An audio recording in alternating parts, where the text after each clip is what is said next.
আল্লাহ পাক আল্লাহ তাআলা এই নবীকে সৃষ্টি না করলে এই জাহান তৈরি করত না।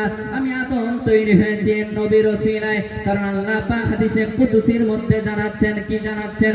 লাউলা মুহাম্মাদু ওয়া উম্মাতুহু, আমি যদি মুহাম্মদ এবং তার উম্মতকে না বানাইতাম, লামা খালাকতুল জান্নাহ, আমি আল্লাহ জান্নাত বানাইতাম না, ওয়ালা নাখার, আমি আল্লাহ দুজক বানাইতাম না, ওয়ালা শামস, আমি আল্লাহ সূর্য বানাইতাম না, ওয়ালা কামার, আমি আল্লাহ চন্দ্র বানাইতাম না, ওয়ালা লাইল, আমি আল্লাহ রাত বানাইতাম না, ওয়ালা নাখার, আমি আল্লাহ দিন বানাইতাম না, ওয়ালা মালায়েকা, আমি আল্লাহ কোন মালিক ফেরেশতা বানাইতাম না, ওয়ালা নবী, আমি আল্লাহ কোন নবী তৈরি করতাম না। সমস্ত সৃষ্টি রাহমাতাল লিল আলামিনের ওসিলায়। সুবহানাল্লাহ। আমিনাকে বলতেছে, আমিনাকে আদম আলাইহিস সালাম বলতেছে, ও আমিনা মোবারক মোবারক, কিসের মোবারকবাদ দিতেছো তুমি? ও আমিনা